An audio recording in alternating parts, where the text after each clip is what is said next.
আজকে সকালে ব্রেকফাস্টটা করে আর দেরি করলাম না, সঙ্গে সঙ্গে রান্নাটাও বসিয়ে দিলাম। এখন বাজে 10:30। আমার কিন্তু ডালটা হয়ে গেছে। ডাল করেছি আম দিয়ে ডালটা হয়ে গেছে। তারপর কড়াইটা মেজে ধুয়ে নিয়ে আবার বসিয়ে দিলাম চুলোতে। তারপর এখানে দিয়ে দিলাম সর্ষের তেল। আমার ছেলে সবজির মধ্যে শুধু ঝিঙেটাই খেতে পছন্দ করে, তাই ওকে যখনই ঝিঙে আনা হয় ঘরে, ঝিঙেটা ওকে ভাজা করে দিয়ে পেঁয়াজ কুচি লঙ্কা কুচি দিয়ে। আজকে ভাবলাম ঝিঙেটা ভাজা করব না, একটু অন্যরকমভাবে মাখা মাখা করে ঝিঙের একটা তরকারি বানিয়ে দিই। যার জন্য আমি কড়াই তেল দিয়েছিলাম, তারপর দিলাম কালো জিরেটা দিয়ে আলুগুলো কেটে রেখেছিলাম। একটাই আলু নিয়েছিলাম, আলুটাও দিয়ে দিলাম তেলের মধ্যে। এখন একটু হলুদ দিয়ে দিলাম, হলুদটা দিয়ে আর একটু নুন দিয়ে দিচ্ছি। হলুদ নুনটা দিয়ে আলুগুলোকে এখন সুন্দরভাবে ভেজে নেব। একটু সময় ভেজে নেব। সময় তো ঝিঙে ভাজা খেতে ভালো লাগে না, তাই আজকে একটু অন্যরকমভাবেই ঝিঙেটা ওকে তরকারি বানিয়ে দিচ্ছি। ওর মুখে যদি ভালো লাগে ও নিশ্চয়ই খাবে।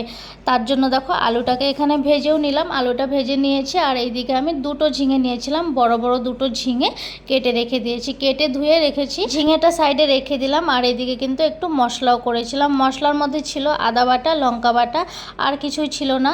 একদম সিম্পলভাবে সামান্য মশলা দিয়ে ঝিঙে দিয়ে এই তরকারিটা করলাম। তাছাড়া তো ঝিঙে দিয়ে অনেক ধরনের রেসিপি করা যায়, যেমন ঝিঙের জলবড়া করা যায়, তারপর ঝিঙে পোস্ত করা যায়। ঝিঙে বাটাটাও খেতে কিন্তু ভালো লাগে। আমি ঝিঙে পোস্তটা খেয়েছি, ঝিঙে বাটাটাও খেয়েছি। ঝিঙের জলবড়াটা আমি এখনও বানাইনি, একদিন ঠিকই চেষ্টা করব বানানো। তারপর দেখো এখানে ঝিঙেটাও দিয়ে দিলাম। মশলা দিয়ে সুন্দরভাবে কষিয়ে নিয়েছি একটু সময়। আলুটাকে কষিয়ে নিয়ে তারপর সাইডে যে ঝিঙেগুলো কেটে রেখেছিলাম, ঝিঙেটাও এখানে দিয়ে দিলাম। ঝিঙেটা দিয়ে একটু সময় নাড়াচাড়া করে তারপর একটু মশলা দিয়ে ঝিঙে দিয়ে নাড়াচাড়া করে নিলাম। এখন একটু মশলা এখানে দিয়ে দেব। মশলা বলতে একটু জিরের গুঁড়ো দেবো। জিরের গুঁড়োটা আমি দিইনি এখনও, তাই জিরের গুঁড়ো একটু দিলাম। আর একটু হলুদ গুঁড়োও দিয়ে দিলাম। হলুদ গুঁড়োটা আগে আমি কমই দিয়েছিলাম, তাই আবার একটু হলুদ গুঁড়ো দিয়ে দিলাম। এখন একটু সুন্দরভাবে রান্না করে নিয়ে ঢাকনা দিয়ে রেখে দেবো। আর কাল থেকে আমার ছেলের স্কুল বন্ধ দিয়ে দিয়েছে, সামার ভ্যাকেশনের অফ পড়ে গেছে 1 মাসের জন্য। এখন আবার স্কুল খুলবে জুন মাসে, তাই 1 মাস কোনো এখন চাপ নেই।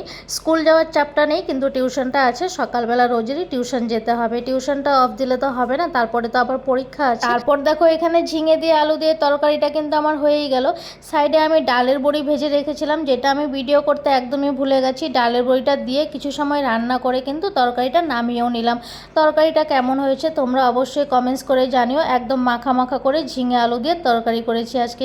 খেতে কিন্তু দারুণ হয়েছিল। আমার ছেলেরও খুব ভালো লেগেছে, আমারও ভালো লেগেছে। রান্নাবান্না কমপ্লিট করে দেখো চান করে চলে এলাম।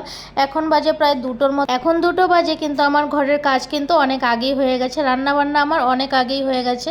আজকে সব কাজই আমি সকাল সকাল করেছি। রান্নাবান্না করেও যে আরও অনেক কাজ থাকে ঘরে, সেগুলো করতে করতেই 2টো বেজে গেছে। তাই চানটা করতে একটু দেরি হয়ে গেল। চান টান করে এখন চলে যাব ডাইরেক্ট খাবার খেতে।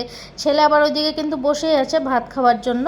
ছেলে কোথায় বসে আছে দেখো, ওই যে জানলার উপরে ছেলে বসে আছে। ওই জায়গাটায় বসতেও খুব ভালোবাসে। এখন তো ছুটি পড়ে গেছে, এখন তো ওর 1 মাসের জন্য ছুটি পড়ে গেছে স্কুল। এখনও সারাদিন বদমাশি করবে আর সারাদিন টিভি দেখবে। এতক্ষণ বসে বসে টিভি দেখছিল। আমি এখন বললাম ভাত দেবো, টিভিটা বন্ধ করে দাও। টিভি বন্ধ না করলে ভাত খেতে অনেক দেরি হয়ে যায়। আর সকালবেলা আমি চানা মশলা বানিয়েছিলাম, সঙ্গে লুচিও বানিয়েছিলাম।